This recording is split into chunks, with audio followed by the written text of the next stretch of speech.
Why did he get the nickname Brush? He was young. He was about 19 years old when he was in the CCCs, and he was a big guy.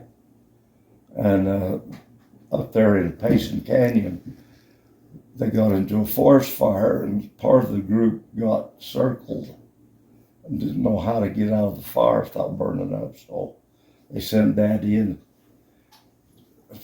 Said, find a safe path through to those guys and then bring them out.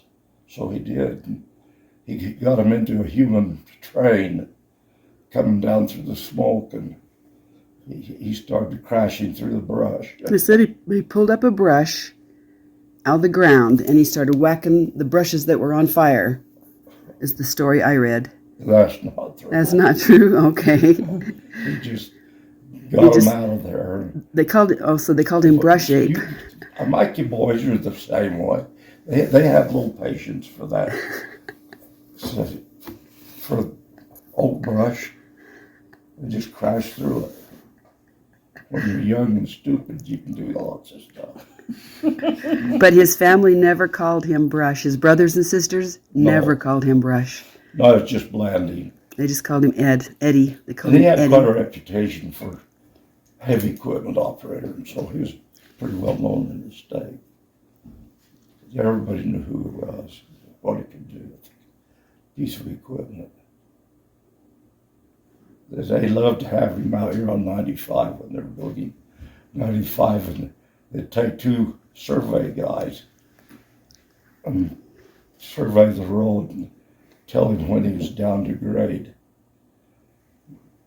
That's just, well, you don't need to go to all that trouble. I can tell grade. He'd just look at those grade sticks on the side of the road, and that told him where he wanted to dump the road. And so he could blade a road better than you could with a patrol. I've got the machine, a road grader. What are some of the roads that he built in San Juan County? About 6 of them. He was always building roads somewhere. Well, what are some of them? Huh? What are some of them besides 95? Johns Canyon. Johns Canyon Road? Yeah, I went from Johns Canyon on over to Slickhorn. And I don't know if they still got that road open or not, if you can get through there to Slickhorn.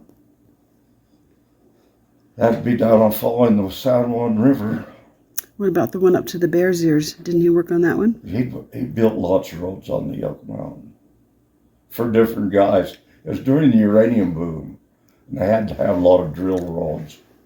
And he'd go in and cut out these temporary roads.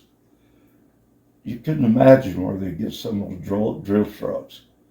They would tow them in and everything, tow them, get them into place, and then drill a hole and then pull them out. What about tell him about that. Tell him about that mine your dad owned. He was partners with. Who was he partners with? My dad was staking claims for a guy from Texas named Bertie Cogburn. And he thought, man, I'm staking some hot ground here for somebody else. So he quit and started staking for himself. And he had a lot of good uranium claims around the country.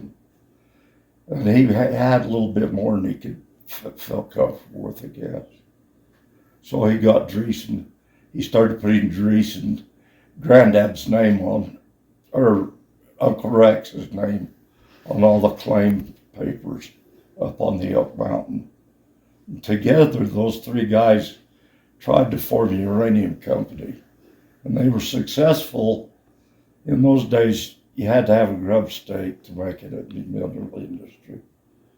And so he got some investors in Salt Lake interested in his penny stocks. And they organized the Elk Ridge Uranium Corporation. And out of that, they developed 3 mines that I know of. The one right there by Birch Springs, and then across underneath the Bears Ears on the other side of Birch. they had another mine there. And then down on Short Point, just right by Log Point, they had a mine in there.